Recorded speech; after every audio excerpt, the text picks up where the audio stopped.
it's a Connecticut one, and they're working on the Louisiana one right now, and it's a great bullet points of just benefits. Yeah. And it stops everything. All right, well, I'm gonna keep on going just so that, because I know Mac has to, I tell you what, and Evan has to go too. And I know y'all are working, you have jobs, but, on to the Coastal Studies and Maritime, High School. This is 10th, 11th, 12th. I'm not gonna go into a lot of detail with this. We did this last time, and explained everything about it. The partners, potential partners, of course, it would fit in perfectly with the NEAR. And then you have all the other partners, CPRA, which was very excited about it. Chip Klein went to the Atchafalaya Coastal Coalition meeting and talked about it. And LUMCON possibly, Nichols, SLCC, LSU, Port Morgan City, St. Mary Parish, ULL, the universities. Scott mentioned we're working on this. We're developing a charter. We're going to seek funding. And then I'm going to go into this next one because Evan is here and he did the economic impact study of the residential coastal high school, how this can impact our area. It would fit perfectly with NEAR, but it's not something that is dependent on the NEAR. This is something we will continue to pursue even if something would happen. So this is something that can benefit our area. We need to educate our Louisiana students on the coast. So Evan, if you want to just go through what you put on here. Yeah. So this economic analysis is actually only conducted based on salary and payroll information. So this is not factoring in any type of construction, capital expenditures, anything like that will have to be undertaken because of the actual facility. So the actual economic impact will be higher than this. Additionally, the information that's put in was taken from like the best current information at that time. So like since then, any local tax rates have changed, that will affect these numbers. The payroll numbers change, et cetera, et cetera. But basically, this is estimated sales tax collection, the household spending. That's just an average, best estimated guess of consumer purchasing habits in the Morgan City Berwick area. But it's just important to note that this project is based on data at the time. So these numbers currently are not accurate. But as you can see, just on the actual direct impact and the indirect impact, just from the jobs, it's a significant economic impact for the entire parish, not just Morgan City and Berwick. But really what it's just showing is the supported population, supported households. So that's again an estimate of how many households will be needed based on the number of employees that will be created. And this is just direct jobs.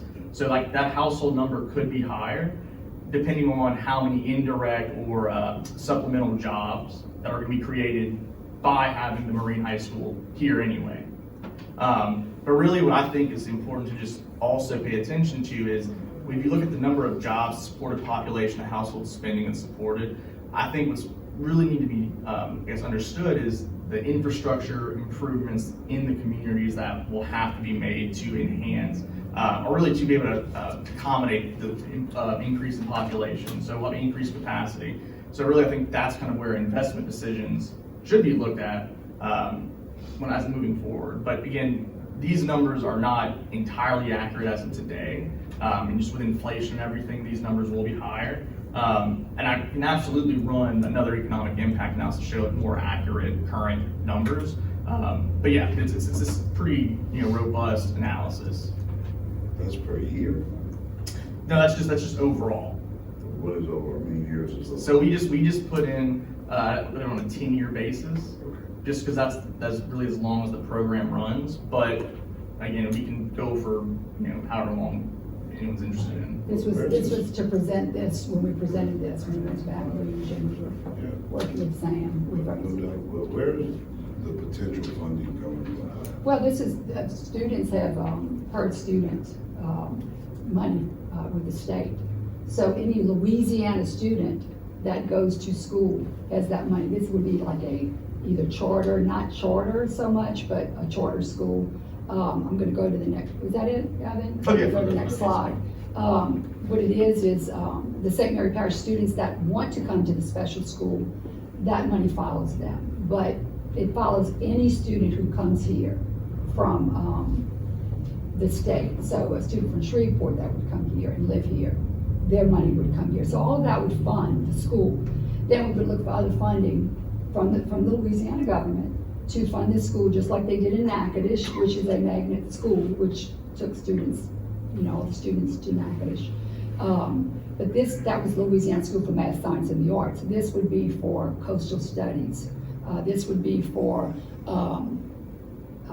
the industry, those kinds of things. And we'd work closely with SCLC and the universities to develop the program. LSU has a coastal studies program, and they have professors who are already teaching this. So we would attract those kinds of people to come here to the community to live, to teach these students. The students hopefully will learn and stay here and continue to work in hopefully a coastal resilience lab and a national estuarine research center that we will have here, and possibly maybe Mr. Barber's new industry that he's developed because of the whatever. So or yours, or anybody's, or Olympic, I don't know. But anyway, we're trying to, this is just something that's exciting, and it can work well with the NEAR. But this is in its infancy, but you would kind of mirror Natchitoches. We would mirror Natchitoches, but it wouldn't be those, it would be college prep too. Right. But it's not going to be math, science, it's not going to be that kind of a school. It's going to be students who have Different studied the coast. qualifications and interests. Yes, yes, so we're writing all of that for it, and I mean. How is Natchitoches funded through the state? Through the state, right. No federal? I'm not sure, they actually have partners too. People that have seen the benefit. Probably of universities. Yes, they've seen the benefit of the school. That school that school made Natchitoches what it is basically now. It really, they were deciding on a prison. There was a decision between a prison and a school. Wow. And they decided to do the school. And you can see, it's not something that happened, and not to say anything against prisons, but you can see what's happened. I mean, Natchitoches, and they've embraced it. And if you go to Natchitoches, it's a beautiful town. It's clean, it's beautiful, and it's little. And if you go downtown, you can't even drive. They also have a university though. That's a university, right? But That means a lot. But we will have a Louisiana National Estuarine Research Reserve and a coastal Yes, studies yes, lab. yes. Yes, okay. All right. So I will go on and continue. But you can see it's not going to hurt our schools. It can only help our schools, because our schools, we've talked to the new superintendent about it. We've been in contact with them. And so they're very supportive of it, because those teachers have to come here. They have to send their students to school. This would start out as a 10th grade, and then it would become, and as you added students, you would add the 11th, then the 12th grade, and then you would have your high school. So again, it's not going to happen next year, but it can happen pretty soon. We can start. So I'm going to go on, and I'm going to go to this. Well, let me very quickly, because I know that Mac is going to have to leave. So Mac, if you want to go ahead and give your report on the port, I'll go ahead and let you do that, and then we'll continue with this. I thought Cindy was gonna be here. She didn't give me no report, but that's all right. But just real quick, we are finishing up, we had 3 dredges operating, within the last month. One is gone, one's moved out. But we had 2 cutter heads in the agitation dredge. The 2 cutter heads pumped about 10 million yards of sediment off of beneficial use. That's a lot of material, 10 million yards. Corps is working right now, looking for another dredge that we'll be bringing in. For the barge channel, Bryce is working the barge channel. Our channel is open all the way. We got 300 foot of, our width's 300 foot all the way up, and then probably about 22 foot deep. Never had better water. First time we've been able to say that in many, many years. And we've been very fortunate. We got a lot of great funds. We have spent millions. We've probably received more money in the last 2 years than we had in the last 10 years put together. That's how much it's gone up. We used to get 7, 8 million, and it was basically enough to do nothing. We spent 45 million last year. We'll spend 45, 50 million this year. We'll spend 50 million next year. And we got all this money. I've never said it, but we're getting what we're authorized. All I'm saying, we just get what we should have got. Somebody else was getting our money, but we've been getting tremendous funding for the channel. And one thing about this area, on the system y'all are looking at doing, it's very unfair to the competition. Nobody can compete with this area. We got the only 2 growing delicas in America, the only 2. Scott mentioned Westlake outlet and everything, Calumet Cut, Westlake. Mother Nature's done all that on its own. I don't know if y'all realize, Calumet Cut, y'all do a little research. That thing's been there since 1942. I didn't know that.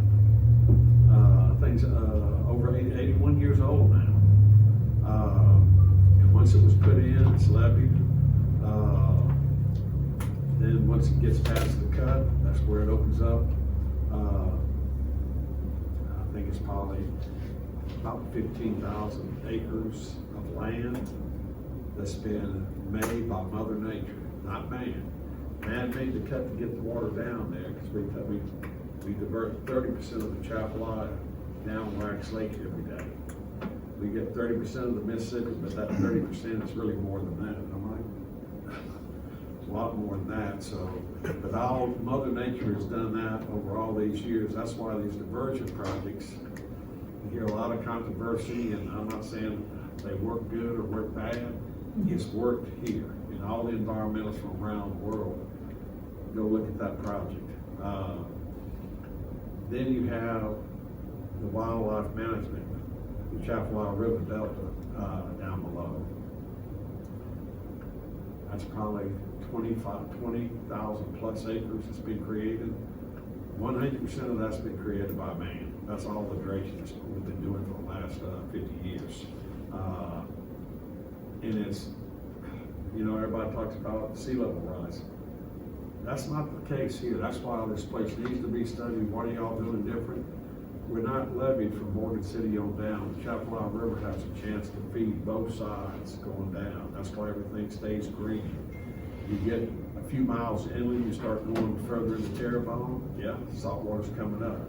But the Atchafalaya River, at least a mile, 2 miles on the east side going down, it's as green as anything because it's being fed by the Atchafalaya River 365.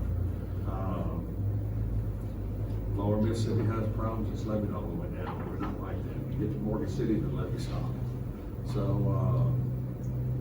we have a distinct advantage over any and everybody on this thing. We've got everything they want to see.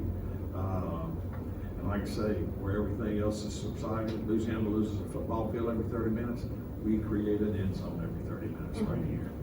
Was it beneficial this year that we didn't have the 7 and 8 foot flood stage? Oh yeah, oh yes, thank you Jesus. As far as siltation and all that? We're gonna have a little, we had a grounding last week. We will be coming in dredging all along the waterfront. It's not as bad. And what we dredged last year is held up longer. Is it filling in some? Yeah, it's got to. I mean, the river's flowing. As long as the river's flowing, you'll always have a problem. It's not nearly as bad in front of Rio as it had been in the past year. It's not as bad because we have Stouts Pass is held up. Stouts Pass will start to lose a little ground there, but it's been 7, 8 months since we dredged it. We used to have to dredge it twice a year. But there's no doubt we've had low water. We have high water 6 years in a row. This is our 3rd year. We've been normal to low normal. I'll take that. We just don't have quite as much sediment. But one thing I do want to say, y'all keep in mind, there's an election coming up. We're going to have a new governor, and I don't know if Chip will remain the governor appointment. That's up to the governor. But who's ever in there, if they haven't signed papers yet, make sure whoever that new person is knows about this group, what y'all are doing. You better cover it. I think Brent's most likely. He's with the state on the CPR. He's an employee. Brent should stay, but if Chip is not there, Well, I know he said that, we're yeah, gonna- Chip's on, said he's on, but so who's over there? Right. Ladies, y'all get run on fast to make sure, keep pushing. Well, that's one of the reasons why it escalated this so fast, is because they're trying to put it underneath this government. Yep, yes. But we're actually moving a lot faster than most years have, now that we've gotten to this point. Darren has no choice, this is, there's no competition, we got this. All And right, it's thank unfair, we you. got just too much everything they dream about, this is the scientists' dream. But they don't believe it, so there'll be a lot of people coming in investigating this thing. Yes, thank you, Matt. Thank you very much. Okay, well, I'm gonna introduce, Scott's gonna talk about insurance. Well, insurance is one of the findings of it that, so, and I will say with, the governor wanting to sign this, we kind of, there's a reason that they moved the master plan from a 5-year to a 6-year process, and that's so it doesn't overlap with, so a new governor doesn't come in and sign off on the previous governor's work. So that, the idea that they want to get the years signed off before the current, that's probably, whose name's gonna be on that sign for the founding of it matters, so. And so I'm gonna mention some work that we're doing here that's funded by the National Academies, and some of you in the room have been involved in some of the workshops that we've done. And it's kind of, just another example of how Morgan City is really playing a part in some of the coastal research and how important it's kind of, I feel like it's kind of becoming my second home a bit here. But the project that we worked on, and it's with Purdue University, and one of the engineers from Purdue who actually develops the risk assessment model that CPRA uses for the master plan. So if you wonder why Purdue up in Indiana is involved in this, it's because one of their researchers works very closely with us on kind of state master plan issues. And one of the things when we discuss this with them, the state's non-structural program, and structural is their levees and all of the kind of structures on the landscape, but they're non-structural as far as the state sees it is home elevations, and they call it voluntary acquisition, another name for buyouts, because to our earlier conversation, the state doesn't want to do a mandatory buyout. So they have voluntary acquisition as one of the aspects of the master plan. And that's really the aspects of the non-structural program that we wanted to look at through this project. What would be the impact on communities of a home elevation project? If we had multiple home elevations. Is it good? Is it bad? There's a lot of, I'm sure a lot of you are thinking about it like, we don't need these, we're well protected from flooding, or this would be a great idea. Same thing with voluntary acquisition. What would be the impact of a voluntary acquisition program where the state buys out people in flood-prone areas who want to leave? What would the impacts of that be on the communities? And that was really where we started with this project. Let's find out from community members and think through what do they think would happen if these programs went in place. So you can see on the bottom, we actually had 3 communities at first, Morgan City, Lake Charles, and Slidell. But after meeting with Monica and Catherine, and we did these kind of spatial video driving tours of the community where we kind of a moving interview with them, it was decided we should add somewhere else in the area, and we added Stephensville. Stephensville is going to have it's smaller than Morgan City, but it's going to have a very different risk profile. It's not right behind the flood wall. It's up there. Most of the homes are located on the water. So we said, that's probably a great community to look at.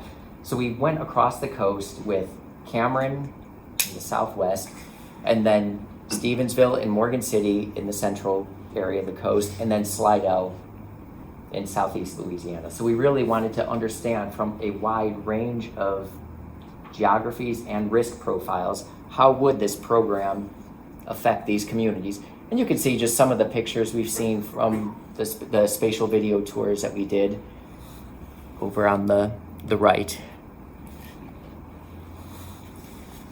So from September through December, we had a number of scenario building workshops in these communities.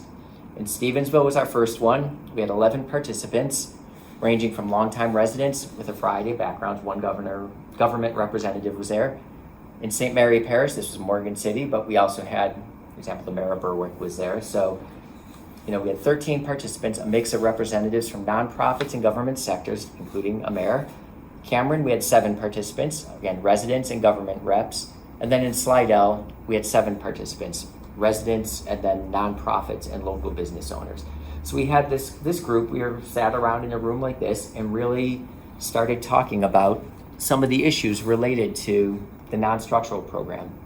One of the first things we wanted to do was provide flood risk data from the most recent iteration of the master plan, which was released within the last couple of months. And this, I think, was probably the first public rollout of some of these data that we provided to the communities related to how much structural exposure, direct economic damages, things like that. So part of what we wanted to do was provide some of the data that hadn't even been released yet for the master plan and allow community members to see that as part of their decision-making process.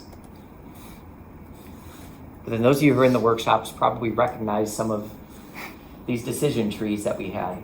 And really the idea, we were talking about how can we do this digitally, beyond the computer. And we're like, after COVID, we're like, I don't want to see another computer. Let's do this old school with Post-it notes and butcher paper. But the idea was, let's build these decision trees. Let's talk about, if you do a home elevation program, how will this impact you? How will this impact your community?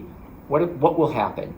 And then you can see we kind of built these trees out. Well, this will happen, this will happen, this will happen. Okay, what's the likelihood of these things happening? And then if this happens, then what? And if this happens, then what? And you kind of build out this whole decision tree with the idea of really identifying what are the tipping points in some of these communities. If you implement this program, is there a point where this happened and people are like, I'm out of here, I have to leave? Because these decisions to leave a community are never it's rarely, even major storms. You can go through multiple storms. In New Orleans, you can go through Betsy and Camille in the 60s, you can go through Katrina in 2000, rebuild, come back. But as soon as someone breaks into your shed, steals your lawnmower, you're like, I'm leaving. That decision to leave wasn't based on that one event, it was kind of that cumulative impact of all of these events. So we built out these decision trees, but we also said, well, what if we do nothing? So we went through and said, if we do these home elevations, what will be the impact? And then if we do nothing, and then how does this affect where that tipping point is with these communities? And we also we're kind of developing these spreadsheets on the fly. So once we got the decision trees, we allowed the residents who were there to say, what's the likelihood of this happening? On a scale of unlikely to extremely likely. But also, what would the impact be? How good or how bad, or is this, life goes on. This is definitely gonna happen, but it's not gonna change anything. That way we can identify, this is a high likelihood event, but the consequences are really low, or this is unlikely to happen, but if it does happen, if the flood wall collapses, it's gonna be devastating. The likelihood of that happening, nil. So that's the kind of things we wanted to identify through these processes. And one thing I wanted to point out from some of these workshops, like here we've talked about in Morgan City, a storm comes in, what's the likelihood of flooding? A lot of people in Morgan, we don't flood here.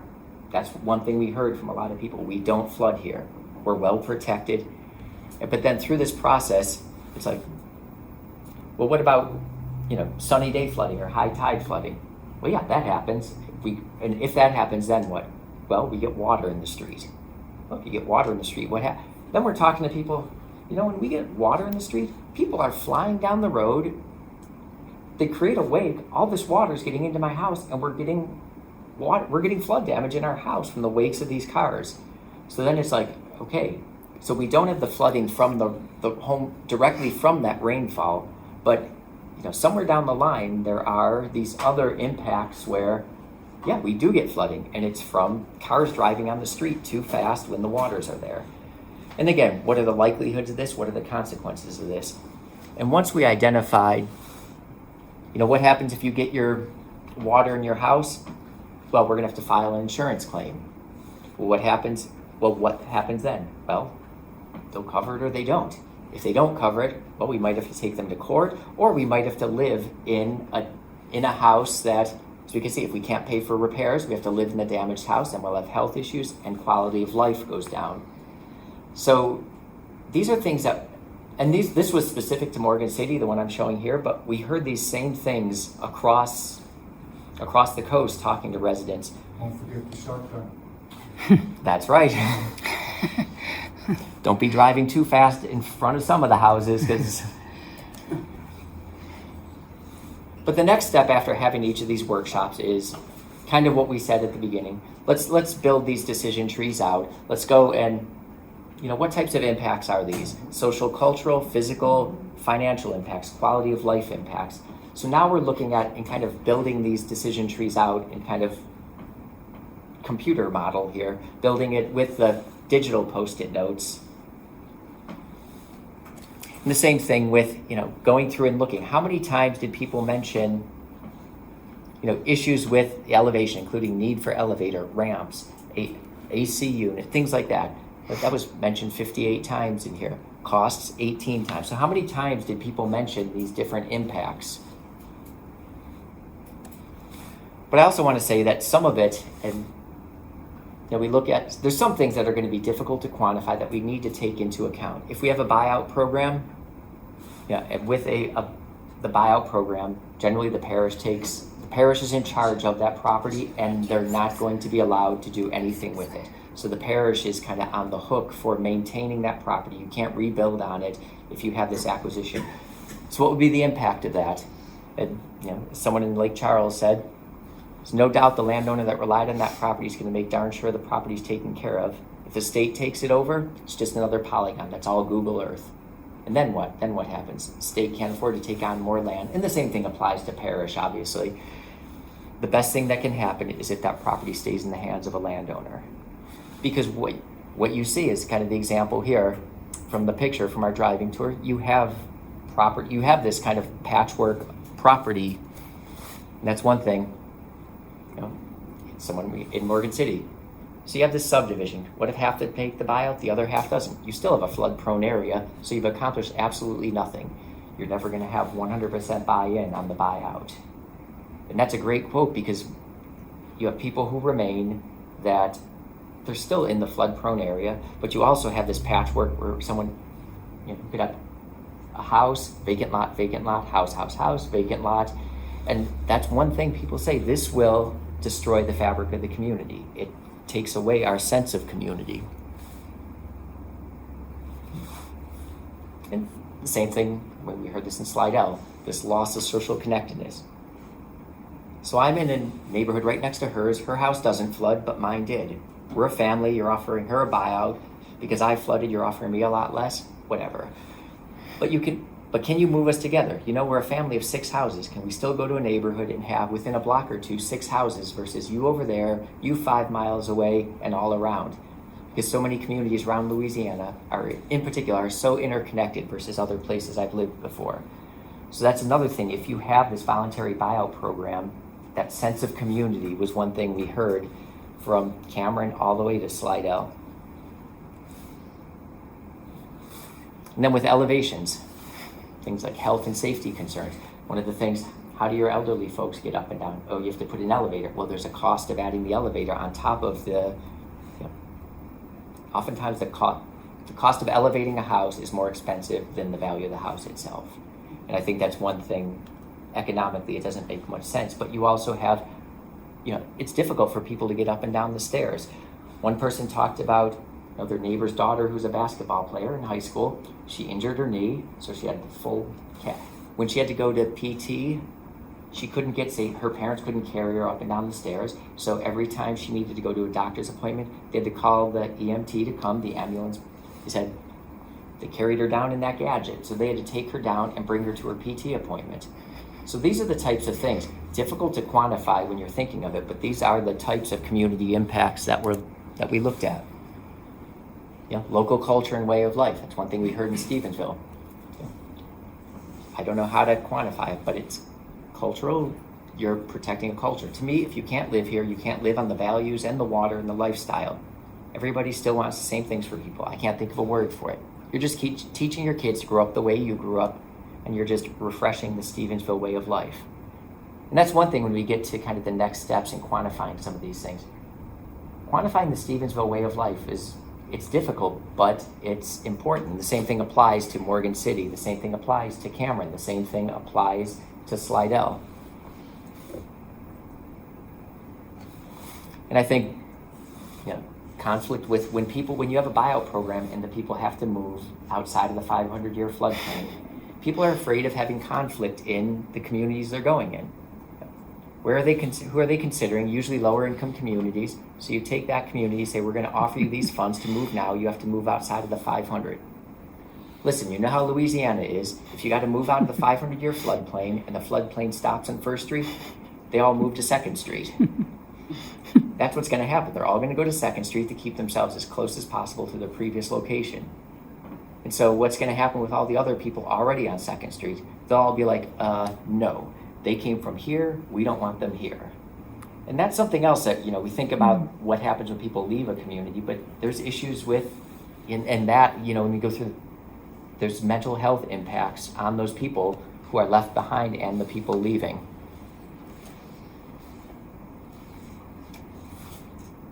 You Morgan City people have some great quotes, and I really like this one. It's like lack of trust in government.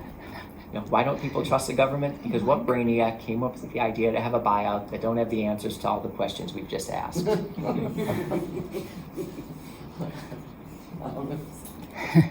So one of the steps. So we have a lot of kind of quantitative and qualitative data, and now the next step is, what do we do with it all? How do we get this, and how do we get this into the hands of CPRAs when they're rethinking? Yeah, and we already talked about David Johnson from Purdue. It's like, well, we're going to have to rethink how this voluntary acquisition program works for the master plan, how it works for the state, because from what we're, across the coast, even whether it's a community losing population like Cameron or a place like Slidell that's growing, we heard the same thing. This voluntary buyout program is not good for our communities. But one of the things we talked about is, well, and this is just some of the things we're talking about next, that loss of services. What happens if you don't have funding, if population leaves, your hospital might have to close down, your fire station might have to close down. So that's kind of some of the things we're doing on the next step. And the solid lines on this graph, and our partners at Purdue did this, the drive time to EMS and fire stations. The solid lines are the closest one. And then we remove that closest one from the analysis and said, well, what if this closes? What does that do to your drive time? And that's the dashed line. So you can see in every case that it takes longer to get to that second one. And when you're talking about EMS always, Acadian Ambulance at least, their goal is they want to be able to reach everywhere within a 10-minute drive time. So if you lose an EMS station, how does that affect your drive time? Because that's one of the things we heard from residents is, well, once we start losing, even schools, if it takes longer to get to schools, if we can't make it to, so that's one thing we wanted to look at. Well, what would the actual impacts be in terms of drive time and accessibility? And this actually goes well with some of the work that we did for the most recent master plan, where we looked at flooding impacts, where, this is assuming clear streets. If we remove some of these streets from flooding, what does that do to your drive time? The same thing, public school, you're the next closest one, and there's things that we probably would need to split out here, private versus public, because where's the nearest public school if your elementary school closes versus a private school? Where's the nearest daycare for parents who have to have their kids in daycare during the day? And this one was interesting. If we look at hospital access, it looks like there's almost no change on but if we actually start looking at types of hospitals, so the trauma hospitals, the Learn Tier 1 hospitals, with the ones with burn centers and things like that, you can see the drive time to the nearest trauma center much more different than your regular hospital. So there's other things that we can look at here, but that's an important thing if you lose your nearest trauma center, that drive time skyrockets 20 minutes longer to get to the next closest one. And again, these are concerns that we heard from residents across the coast. So the next step in where we are now is, let's try to, the things we can quantify, let's try to do that. So right now, economy, jobs, there's things that we can look at and pull data together that we can start quantifying some of that for the state. There's things, as I mentioned, things that are difficult, but it's still, we have to, this is, even the qualitative data is data, but things like sense of community and place, things like accessibility for, how do you quantify the difficulty involved in an elderly person having to get up or down 18 feet of elevation, things like that. Even schools, what are the temporary impacts of closing a school? And in the case of Cameron Parish, where their students all have to go to school in Calcasieu, what are the impacts of that? So some of these things are difficult to quantify, but no less important. Then our general takeaways. All 4 communities are generally opposed to voluntary acquisition. Voluntary acquisition is seen as most harmful to the sense of community, the loss of people, even if it's people in flood-prone areas, but that loss of population leads to a decline in tax base and a decline in services. The patchwork approach leads to an overall decline in the quality of life. Overall, non-structural mitigation in general, for the most part, is seen as diverting money from structural protection. It's not seen as having a good return on investment. We've heard from a few people, spending money on non-structural is throwing money away. What we need is structural protection. And in each of the communities, population loss is expected to trigger a downward spiral. It's when we look at, and right now looking at the initial data, we talked about that tipping point, it seems like just on our first initial run through of the data, it seems like if you elevate homes, you don't eliminate that tipping point. You push it a little further out into the future where people could stay a little longer. The voluntary acquisition component, though, that actually seems to brings that tipping point closer to you. So that was it was almost seen as worse than the status quo by doing a voluntary acquisition program. So the next steps, and that's where we are now, is we are in the process of crunching the data. We'll be presenting this. We're aiming to come back to each of the communities in June to present the results to the workshop participants, but also bring the data and get feedback on the data that we have. And as we develop data models, let the workshop participants and others who want to join kind of this next round of analysis look at our data products and say, hey, this makes sense, this doesn't make sense, and then we'll go back. And so it's really kind of an iterative process with communities. So that's where we are now, just data crunching, number crunching, creating maps, and then in a month or so we'll be back to each of these communities to present the results to them. So Great. That's it. So we'll be back to each of these communities to present the results to them. So that's it. What does this have to do with insurance? Insurance is all of these decision trees, it ultimately came down to insurance. If we're talking about home elevations, the fact that even if you elevate your home, it might not result in insurance. This is really about non-structural protection, but the ultimate impacts on insurance were generally seen as being more harmful than the risks and hazards themselves. So there were a lot of, each of the workshops, it came down to insurance, and could people afford the flood insurance? And if we do all of this stuff, we're still gonna have to pay our high flood insurance rates, and the insurance doesn't, generally, battles with insurance companies were kind of a constant back and forth in each of these things. So ultimately what it came down to is, no matter how, somewhere down at the bottom of that decision tree, it always came to insurance and cost, and if people could or could not afford insurance is ultimately one of those final tipping points between whether people stay or go. And I think for the most part, regardless of if we elevated homes or if a buyout program was implemented, insurance rates are expected to go up. And most people said, even people who started off saying, we're never leaving. There's no way it gets to the point where insurance rates are too high, and with those insurance rates, that was kind of I would say insurance rates and family leaving. Those are the two major things on those tipping points where people are like, no, my kids go, I'm gonna go to be with the grandkids. I was gonna say, I just went to my high school reunion. I'm from Chauvin, so I went to South Terrebonne. And everyone that I grew up with, that I went to high school with, said they had not been able to go down to Cocodrie because it was too depressing, and literally would start crying about the damage down there. And that loss of what we grew up with. Yeah. So, culture. Yeah, the culture and Bishop started with doing away with, Lanyap on the boat. lanyap on the buy and And hurricanes. those things make a huge difference to community members. And I think in kind of Terrebonne and Lafourche, I think we might see the same thing in a lot of coastal communities. I think flood insurance there in particular, you reach a point where if the flood insurance rates are too high, people can't afford flood insurance.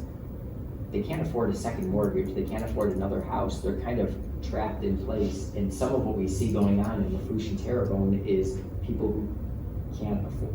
Their only way out is to sell, and the only people willing to buy are millionaires in New Orleans and Baton Rouge who want fishing camps down there, and it's Which changes the demographic completely. Right.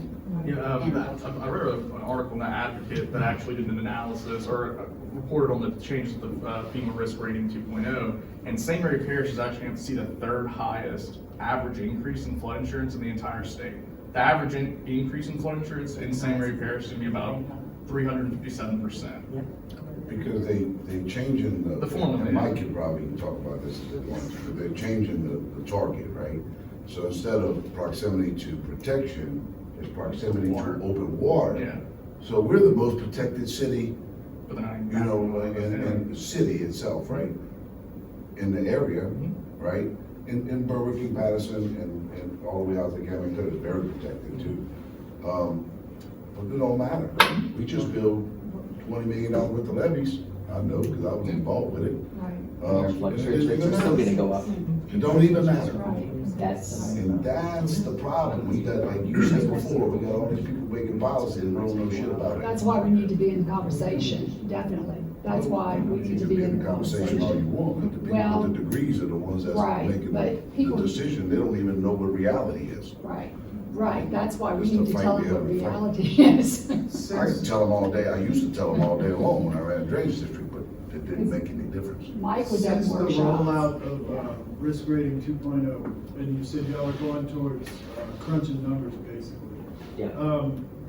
Some of those non-structural, ideas don't make any difference under risk rating No. 2.0. Are y'all taking that into account whenever you're crunching those numbers? That's one thing we're gonna have to consider, because even, and it's not just the non-structural, even some of the, Well, the coastal master plan, $50 billion to protect the coast, it's not Structural gonna stuff, change people's they flood basically insurance. taken all the structural stuff out of it. It doesn't matter. I mean, like you said, Yeah. Doesn't matter at built all. $20 million worth of levees to protect Morgan City, I mean, Right. it just. Every levy we gotta maintain now is useless. Now it costs us money to maintain. It's not useless. Well, it don't have to be big as what it It's is. protected. No. It never flooded before. It is. Right, and that's kind of part of the problem we've run into is they say, okay, here's your problem, go fix it. We go fix it, and oh, wait, nope, that's not gonna fix it. And now at this point, there's no answer to it. That was also a concern with the home elevation program is, well, we elevate to, BFE or 2 feet above. We do that, and then a couple of years later, FEMA changes the rules, and now BFE has changed. We just spent $200,000 to elevate our $80,000 house, and now we have to elevate however many feet more, and that's. It's one of those things where you can't win. You got a problem, which is flooding, which creates, say, 5 different problems.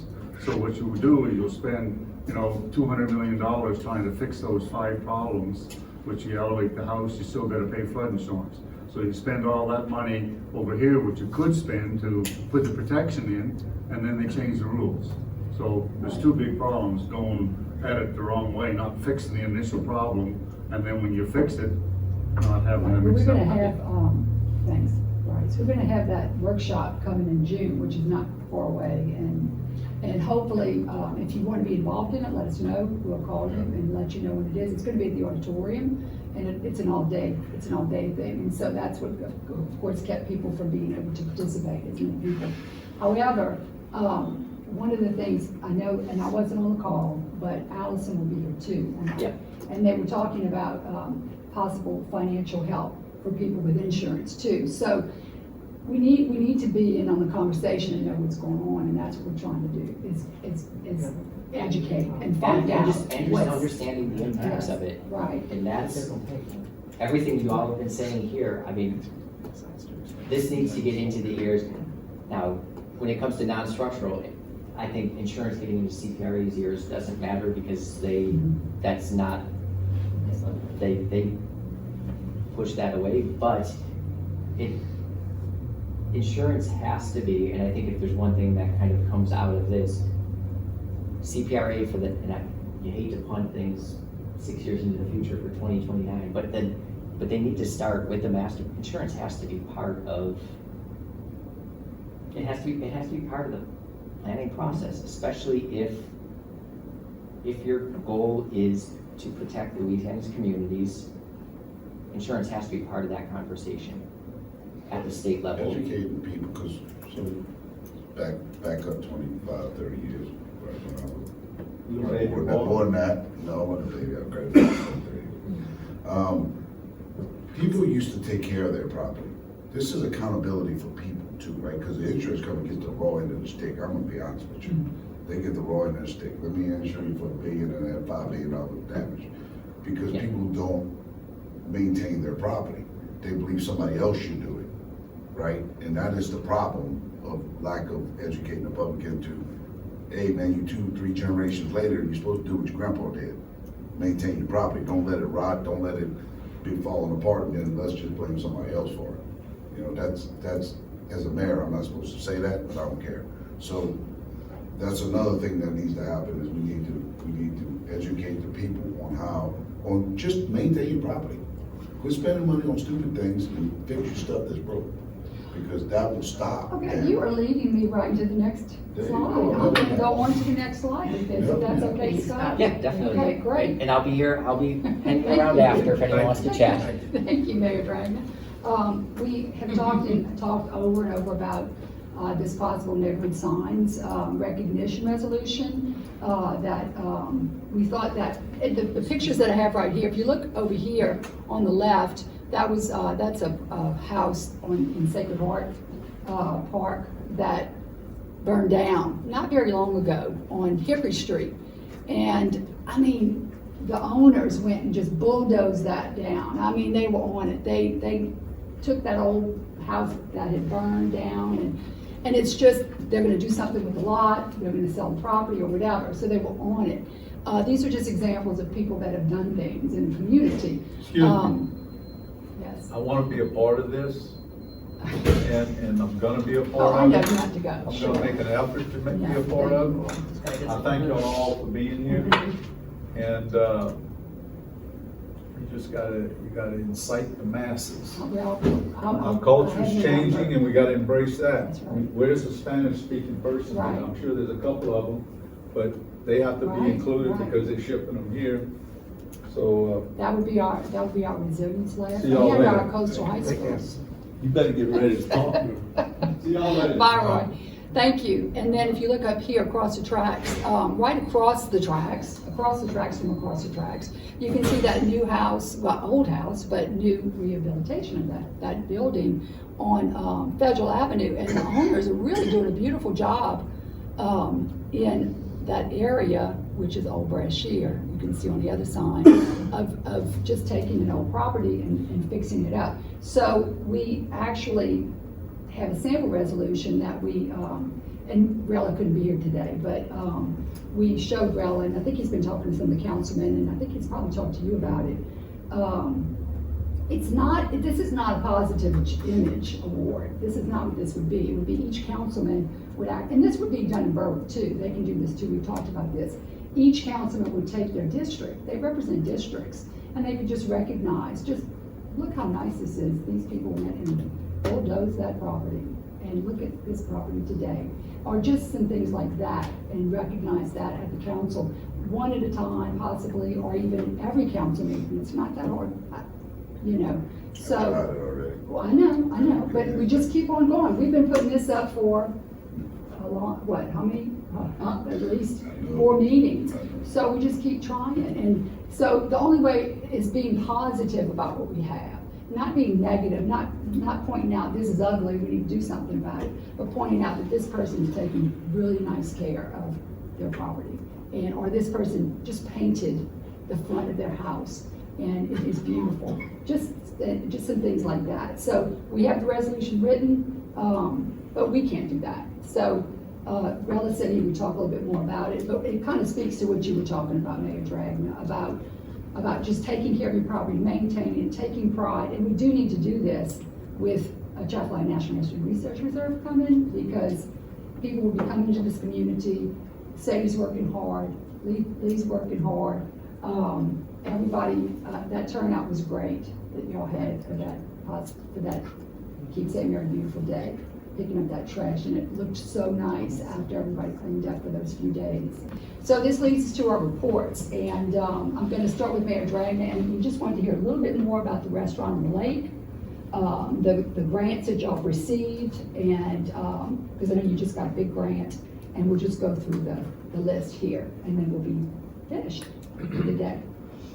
Yeah, let me 1 second. So restaurant on the lake, I don't have anything on that. We do have a rendering of a new development at the lake. It's funding prohibited right now, but we're looking at a public-private partnership with a corporation on that. We will be putting a very large pavilion at the lake next to the new parking lot we put out by the judges stand, so we can divert some of the traffic from the lake and park over there, because it's so many people on the weekend that we can't even handle it.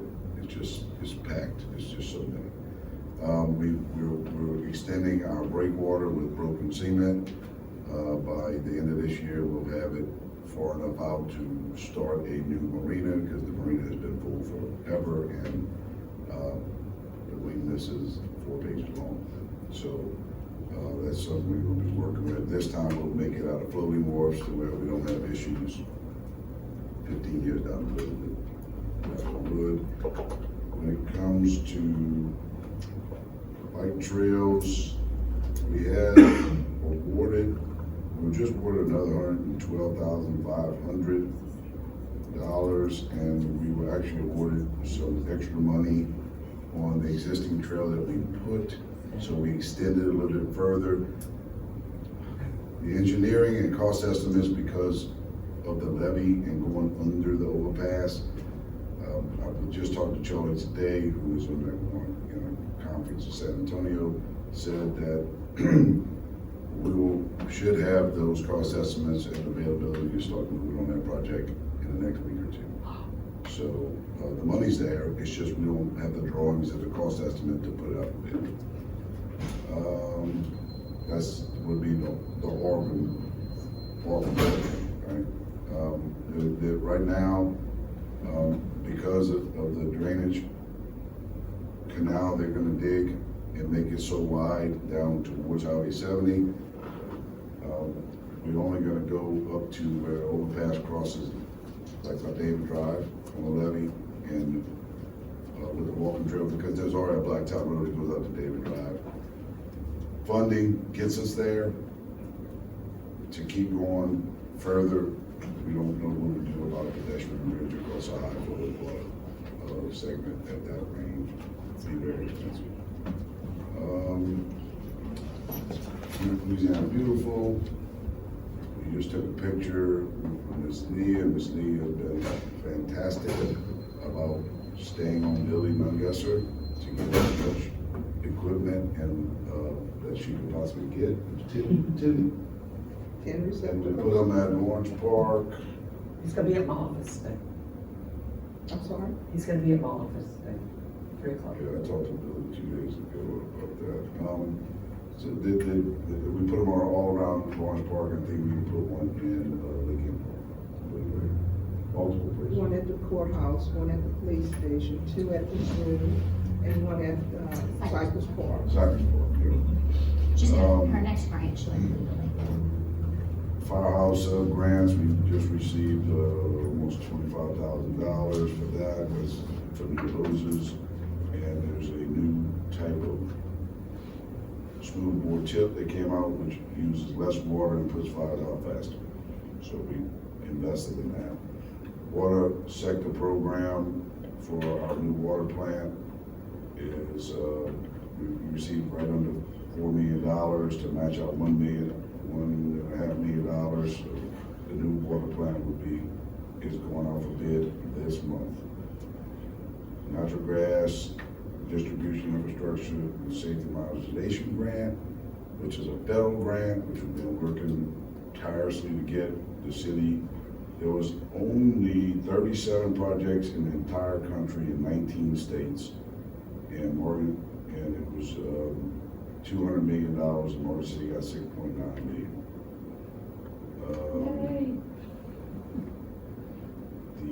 The raise, Rebuilding American Infrastructure was sustainability. We are expecting to get our share of that, which is, in infrastructure, is the electrical grid. We're expecting a very large share of that, which is supposed to be announced in July. And there's deadlines on the other ones. We have we also, since we talk about people take care of houses and businesses, we created, when I first became mayor, 2 grant programs from the city to the people. One was to weatherize houses, which was authorized to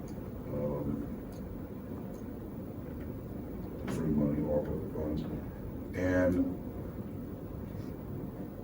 we had a lot of people, 120 people went out for the grant, but only 38 qualified because you have to own it, the house. Or you have to have everybody that owns it. A lot of people die, they don't do succession. We can't authorize it. So those houses are 50% done right now, and at any given time, 3 or in the process, and they look great. You ride around town, you see these houses in the less privileged neighborhoods, they stick out like a sore thumb, right? They look brand new. Also, we gave out 75% of $10,000 grants for facade grants for businesses, which is completely maxed out a long time ago, and everybody keeps The asking. Blancos did an amazing job. Everybody. I haven't seen the rest, but I don't know who else got them. Everywhere you see them new is because we have 15 people just sitting there waiting. And we still can't fund that many. So we'll transfer almost $100,000 to that, so that would be, I don't know, 10, 11, 12. So there's so much more, I'm just gonna keep moving on, but I think that we're shifting to tourism too. I know we are. It's a huge undertaking, but it's also a huge benefit. And we're looking at other ways other than just the lake too. There are opportunities. And the problem is funding, but I think we did the work around on that, and we figured out the funding, so we'll leave it at that for right now. Thank you, Mayor, very much. Thank you. And it's great, they do. These buildings look amazing. Those houses are amazing, and that is a wonderful way to invest funds. I'm gonna go and move on to Mayor, of course, Mayor Arthur. He's not here. Representing the city of Berwick. I know he's really excited about that.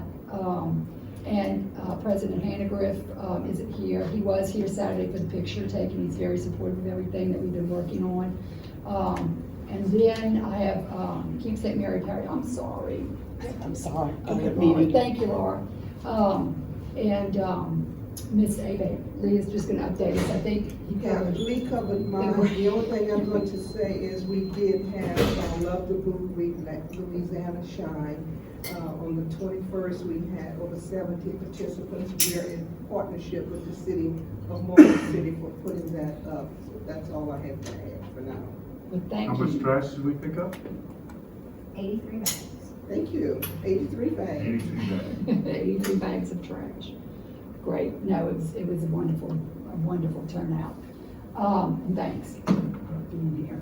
And Carrie, I'm gonna move to you. Yes, today is National Shrimp Day, and we're launching a shrimp trail today. The Lieutenant Governor is gonna be at our office. It's gonna be from 3 to 5. The Lieutenant Governor will be there from 3 to 3:30. So all of you, if you haven't gotten an email from me, it's because I don't have your email address. So just let me know. So what's gonna happen with that exactly? Are people gonna visit these people? Well, what we did was we did a passport. And if you visit if you get 5 receipts, like say they go to Stazione and you get a shrimp po' boy, you keep that receipt. You go to Atchafalaya Cafe, you order a shrimp ATV. You get those 5 receipts, you send them to us, and we give you a free t-shirt. Does it have to, you have to eat between 3 and 5? No. That sounds like. No, we're doing the kickoff today. Today's just the kickoff to let everybody know because it's National Shrimp Day. But Dean, if you want to eat from 3 to 5. No, we did sort of a passport and a map. We tried to include every restaurant that contacted us. I'm ready for 3 and 5. Yeah. What is the time span to collect the receipts and It's send them in? indefinitely. Oh, okay. I'm gonna We'll- go buy a we'll, movie camera so I can. Right. videotape. We'll change it as we go along, like some restaurants didn't participate, like anyway, for example, like Cypress Bayou Casino. Their restaurants, they didn't want to participate because, at the time, they didn't have enough servers. But now they're interested in being it, but we've already printed everything, but certainly on our website, we could certainly do that. So it's just something that, from a culinary standpoint, that's one of the things we do well. You want to make a connection to your community and of course, the shrimping industry. So we're kicking that off today. We're gonna have bulk shrimp, from the Seafood Promotion Board. Between 3 and 5. Between 3 and 5, yes. Yes. And Johnny Chauvin is gonna be there playing music, so we'd love to have you. Also, the Atchafalaya National Heritage Area has grants out there, the application process. Like the signs, I think, did you all do that as part of it, or that separately? No, it is. I think I So the walking tour signs, you certainly can do that. If, Bryce, if y'all wanted to do an interpretive sign by the Divers Monument, you could use that grant. There is a match to it, but that might be something that you could do a match for that. My grandfather, she could do it for, we did one for him. So we can do it. Anything that's, that's tourism related, that's cultural, recreational. So that's going on right now. Also, the Louisiana Office of Tourism under the Lieutenant Governor has a special events grant. I think I sent that to you, Sadie, about, for events throughout St. Mary Parish. You can, throughout the state. If it's a brand new event, you can get 60%. If it's not, I think it's 50%. I think that's it, but I'm not sure. They changed since COVID. So Errol, all of this is on your website? It's not on my website. The strip trail is, but I can certainly email the LOT grant and the Atchafalaya National Heritage grants that we have. And I think that's it. The other thing, Mayor, what I was gonna say is on that, the walking trail thing, I think even if you graded at the end of that new addition that you all did, where Talking about going people, on to the. yeah, like where people could, I don't know if it's a liability thing, but if you could grade it down Talking about the edge. at the edge and then sort of make an area, I think people can still walk and ride on the levee without having No, the it's- concrete right now? It's a height issue. Oh, I If gotcha. you ride a bike, you're gonna hit your head on the concrete. That's the Okay. issue. But I was just gonna say from Yeah. where ours ends, Right, on the levee, on the top. on the of levee without, Just on top of the levee, It's gonna go all the way down. to the It's fire, gonna you're come talking about off all the way of to the fire station. yeah, I'm talking about like right now. You're If talking you, about if you, to the if fire you just station. leveled it or graded it on an incline, You could where just people keep could going. walk and keep walking, because we're getting a lot of, what they do is they come from, We don't want them walking on the grass. oh, you don't? No, because there's Okay. a lot of potholes in it. I got you, okay, Settlement potholes, animals, stuff like that. okay. That's not it. Because I was gonna say, we get It people. all looks over- short, but the grass is this tall. Right, I know, but when it's cut though, you can, because I've been walking it. Because they have, It's nice, yeah, they come from Justa. Yeah, They come, they walk around our building, they walk around the parking lot, right, and then they go, anyway, I just thought, I didn't realize they had Yeah. potholes and stuff, So so, we're about to get back on. okay. but no, that's And I'm- great, yeah. that's good news, good Yeah. news. And, yeah, and then I know you talked about the tour, the walking tours. Oh, I forgot, I don't have my glasses on, so I'm trying to That's okay. read this thing as trained. Yeah, so we already have over 500 downloads of the app, the Morgan City app.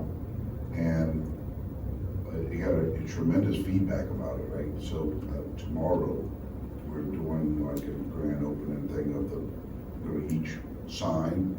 But we want to add signs as people see it, they tell us the history of something. We want to add signs to it, or we really want to make a second More, walking, right. not an app, but a second walking You could trail. do, you could do 5, can't you do 5 walks in Yeah, that yeah, app? Yeah, most definitely, but we don't wanna have a walking trail on Front Street and then create another one by the monuments or something like that, because how you gonna get there, how you gonna walk there? Right, So we created another, Right.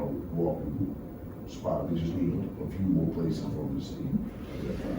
But it's 500 downloads in a couple of weeks is a lot, you know?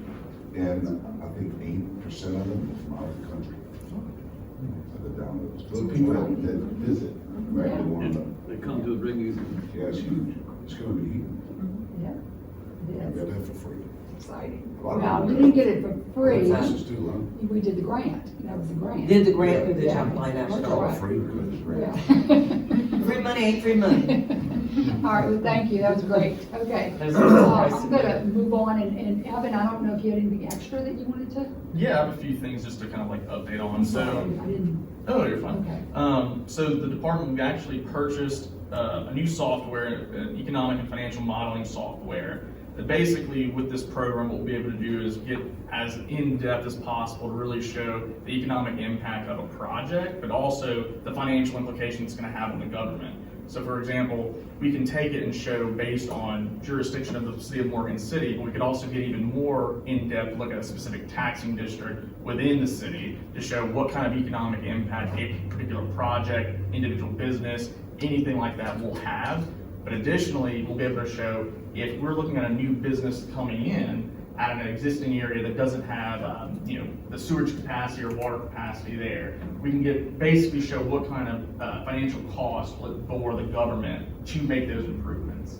So that's one program that we'll have. The second one, I'm only going to go into a little detail here. I'm going to go into more at the chamber luncheon, but basically this is another program that will have 2 new interactive services for the small business community throughout the parish at absolutely zero cost to the businesses. And what I'm particularly excited about is these services will be the first parish in the state to utilize these services. But this will be something that our small businesses will really be able to take full advantage of, cost them absolutely nothing, and if anything, increase the economic impact that our small businesses will have in our communities. So far, we've submitted 3 RFPs to national site selectors for new potential businesses that are considering expansions in Louisiana. That's as far as we know. We won't hear back from them until probably the end of the year if they even decide to move forward with the project. Since the start of the legislative session, there are a few bills that are of interest to St. Mary Parish, but also to economic development as a whole. So I've spent some time there working with our legislative delegation, kind of the pro-economic development legislators. We are currently preparing a project application that we're going to submit to the planning district we were awarded funds last year, about $1 million from the legislature last year for site development and site improvements for potential businesses. However, the way the money is going to pass through is through the planning district, and the planning district's requiring that, basically they're adding additional requirements to draw down on these funds. So we're currently preparing an application to start getting those dollars and investing in, potential sites for businesses. Okay, so we're nearly finished with completing the department's public policy priority document. This will basically be the guiding document for policy decisions at the department and the parish government level. Once this process is complete, we will provide that policy document to all the stakeholders, elected officials, and the public. So this document ideally is going to be used to coordinate and work with parish council, other parish government agencies, as well as our municipal governments.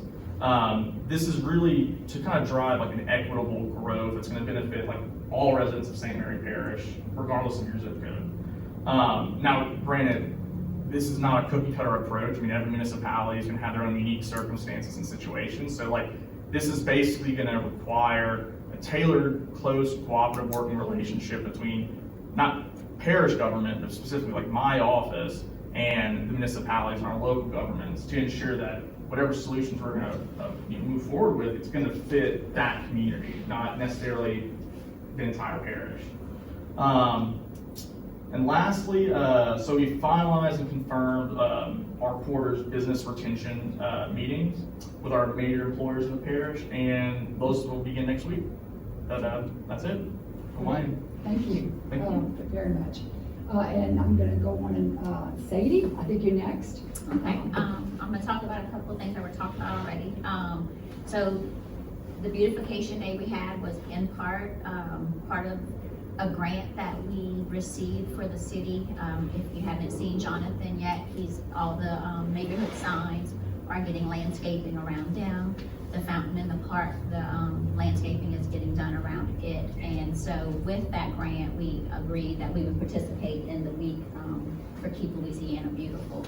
So that's where that day came. And as I said earlier, we had, over 70 people show up. It was a beautiful day. And so I was like, oh, it's a beautiful day. We're gonna have a lot of people show up. And it was still a lot of people. In our past ones, we've had more, but probably because it was such a beautiful day in a while, they took enjoyed it for themselves. Anyway, over 83 bags of trash were picked up, so that was a great event. I do have some brochures for the Explore Historic Morgan City if anyone's interested. If you haven't seen the app, if you don't have the app, it is a wonderful app. There's a map on the back of the brochure that shows you the current tour that we have, and as Mayor said, we're going to be adding to it. So this one's a walking tour, the other one may be a driving tour, but we can add different tours to that map, to the app. And it's well spoken, the history is wonderful. I bet if you think you know everything about the history of Morgan City, if you go through the tour, or if you don't have to go through the tour to hear it, you can download the app and listen to it, but the walking it is just fabulous, especially in the downtown area. It's so beautiful. You can see projects going on down there right now currently that you don't even know it's happening until you go to the downtown area. So the app is really a great app to get. So that's that, and then I'll go over what's coming up for Main Street or for Morgan City. We have 4th of July coming up. That's what I've been working on. Our celebration is going to be Saturday, July 1st at Lake M Park. We'll have bands from 11 to 5. We'll have food trailers there. We'll have activities for the kids. I'm working on a few things, trying to have a lot of activities so that you can come and spend the whole day there. So that event's going to end at 5. We will do fireworks on the lake, but that's going to be the day of 4th of July. So 4th of July, we're trying to get together a boat parade for the lake just to kind of bring traffic there also. And then on July 4th will be the boat parade, and then 4th of July fireworks will be at 9:00 p.m. at the lake. Thank you. And if you haven't been to the auditorium, it's just so nice. It's beautiful. Thank you. Very nice. My favorite place. Okay, Cypress Park. I'm gonna, Colleen couldn't be here either from Berwick. She's at the boat. She's at the game too. Everybody's at the Berwick State Playoffs, which is great. And I'm gonna move on to, of course, the port. We have port. Beth couldn't make it today from Chamber, but Atchafalaya Intercoastal Coalition, Mr. Roger Bodian has sat through our meeting patiently, and we welcome you here. Thank you very much. I'm with Atchafalaya Intercoastal Coalition. It's a newly formed industrial group in Morgan City and St. Mary Parish. It's very important, and we call it AIC. It was formed to handle business throughout the parish, not just Morgan City. The group's been together for 5 months now. We've done we're up to 115 members, and we're an industrial group to help industry, which then industry promotes civic needs. You can't have civic needs without having an industry to promote some of this. So that's where we're at. And people say, well, what are your goals and objectives? Well, we really don't have goals and objectives. We're more project oriented. We pick out projects, and one of the big projects we're watching and working on right now is like most people don't know about, is a diversion around the Bayou locks. We want to put it to get water down, sediment and water down into Terrebonne. It's something we got to keep an eye on, but that's one thing that, along with the Port of Morgan City, we're doing. We're talking to people in Baton Rouge and staying informed. And then obviously the other project we got is to see where we fit in with with this group and the NEAR. We went out on the bridge, and we were there on the first go around, and we think this is very, very important, and we think we can play a role somewhere in all this. Whatever it may be, we're going to follow your footsteps. But we're a very good group. We're a positive group. And if I may just say, we've had to overcome a lot of the negatives. Anytime you form a new group, you hear all the negatives about it. Well, we're not political. We don't allow political stuff to go on in our group. We're here for the industry, and we're here for the community. So obviously we're doing something pretty good by already having 115 members. So, and we've given a platform to Excel in I think it's June, right? Is it June or? July. July, excuse me, in July. So they'll come and speak at our luncheon. And this is, if we can give them a platform of 100 people, and that's generally what we get, 80 to 100 people. I think that's a good start, develop a good, strong relationship. And I mentioned the parish.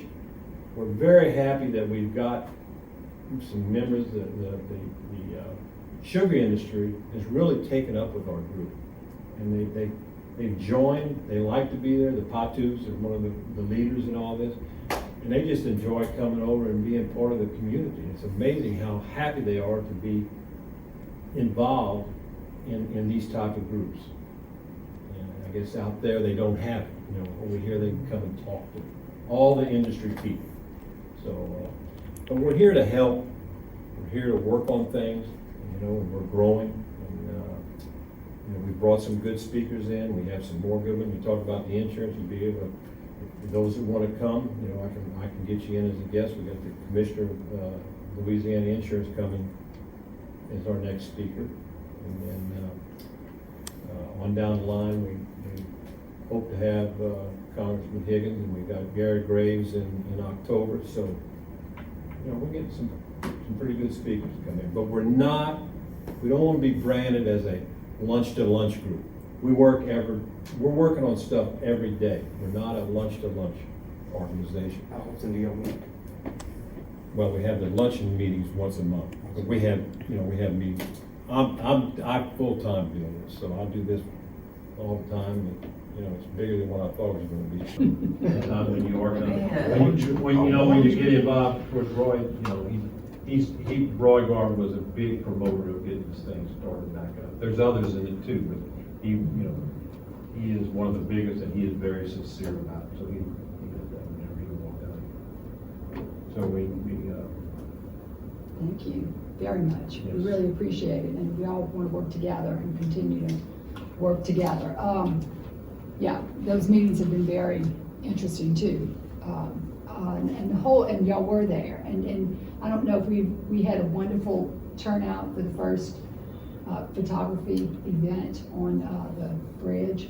And it was mostly due to the Atchafalaya Coastal Coalition, speaking to their members and telling them how important that was to get out there and get supported. So I think that the more we work together for the community, the better it's going to be, all of us. Now, I have Bryce here, I didn't get a picture of the Divers Monument for the PowerPoint, but it's beautiful. It's beautiful, and it was a wonderful turnout. It really was. And I'll let you speak to that. So just a little update on what's going on with Bob is we were stunned at the turnout. Probably well over 300 people at the unveiling, and we had around 300 people at the crawfish boil. From our blog book we had about 250 people sign our book, and that was not all the people who were there. We had 87 people from out of state and 2 people from Canada. So it was very well attended. The monument site is not finished. The benches that we're putting in have come in, they're going to be installed. We have lights that will be going on Bob and on the wall that will be in the back. Should be installed here shortly.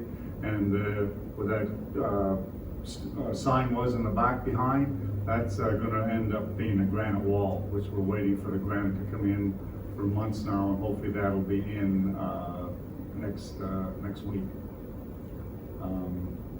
So we're going to have some money left over, and we're talking to SLCC, the old Youngs, as I still call it, about starting a scholarship for their diving program, so we can fund the young incoming divers that will be going through the diving school there to try and attract people into the industry and help them along with their tuition. So we've had one meeting already. We're going to be meeting again here next week, I think, about it. So we're pretty excited about that too. And then it's going to be turned into a yearly thing. So last Saturday of every month, we'll be doing a reunion again. So we're trying to change the The last name Saturday of every month? of April. So Oh, okay. every month would be nice, but we'd all be dead by then. Yeah. But we're looking for some other fancy name. We're trying to attract more of the young guys. There wasn't a lot of the younger divers there, because I think when you said reunion, they figured there's going to be a lot of old guys hanging around, and there was a lot of old guys hanging around, hugging each other, so, and lots of smiles. So it was we were really excited about the way it all turned out, and the support of the city, Kerry and Beth and Sadie and everybody was overwhelming. Congratulations to us all. Congratulations for all the work that you did too. Very nice. Done. Bryce, when you said a fancy name for Bob? No, a fancy name for the reunion, for the yearly gathering. Okay. We've kicked around some ideas like, decompression time, or table 5, which is one of the decompression tables. And you might not know the table 5 bar downtown. Right. That was started by a diver, and as I said, table 5 is one of the decompression tables that we use. That's why that's called table 5. Okay, Bryce. 5 pool tables. No. Bryce, you just came up with another walking app. Yeah, The so, divers walking out all around town. Where did they go? yeah, well, they're gonna go to the They monument went to park. some places in Morgan City. The newly created monument park. Would that be the Table 5. PG rated? That would be the PG rated tour, huh? That's So we're great. just trying to get something a little snappy, to see what I said, the Purple Lemon out there, Underwater. they provided, they rented a bunch of the beach chairs and put them out back of the pavilion so you could look out on the lake. And they had a nice sign made called the decompression area, so you could go and sit out there at the lake while the crawfish boil was going on. So it was That was amazing great. that And all those people who everybody came. jumped in. The people who came, everybody, those names. I know, I People knew walked those in. names, yeah. Yeah, it was something, it was really nice. Thank you so much. Virgil, I didn't know if you had anything you wanted to say about the Mr. Charlie. Hopefully, they'll take a walk over there to the Rig Museum, right? Well, walk or drive or come out. Drive, yeah. Any of them will work. Yeah. But we are seeing an uptick in tourism. Great. International travelers, France, Germany, Netherlands. We get a lot of them. Well, I remember when we met at that time, and I think Mayor Draven, you weren't the mayor then, we went and saw it, it was you, Carrie, Billy Nunn, Lieutenant Governor, and he talked about getting that handicapped, accessible, trying to figure out a way to get people to get up there on that Mr. Charlie. Well, that was something that is still, Done it already, yeah. he's gonna be there at Carrie's place today, so maybe. What did I want to, oh shoot, I had a thought, it went out my head. I Well, if you- did, if I you did. know any Oh, we had a wellness- German travel writer Yeah. that she came by. in, and she went to she specifically requested Morgan City, Mr. Charlie. She wanted to learn about the shrimping industry. We set her up with Nelson at the festival office and, the guy on the parish council who's on the shrimp advisory. Hopefully he's gonna be there today. Yeah. Oleander, Robbie. And we were hoping to get on a shrimp boat, but, we didn't have enough time to do that, but yeah, very good. And we sent her to the market too. And that's all good stuff. It's a lot of good stuff, too much stuff. If you know anybody that's got welders that need community service work, we can give them that opportunity. Okay.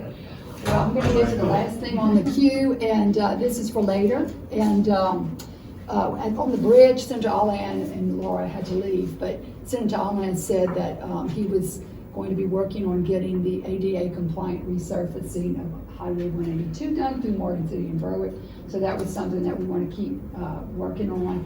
And of course, we want to welcome the Bayou Wellness Center. Elmore Patterson, CEO of St. Mary Oshner, said he would be here today. Something must have kept him from getting here. We're working with him. We're going to have a meeting, and we're working to look at the Thrive Allen County model. It's a nonprofit, and they have really improved their community because we want some things here in our community, and we're going to be working for that. Closure of labor and delivery services, we'll continue to look at that, and I think he was going to speak on that, but we'll get back to that.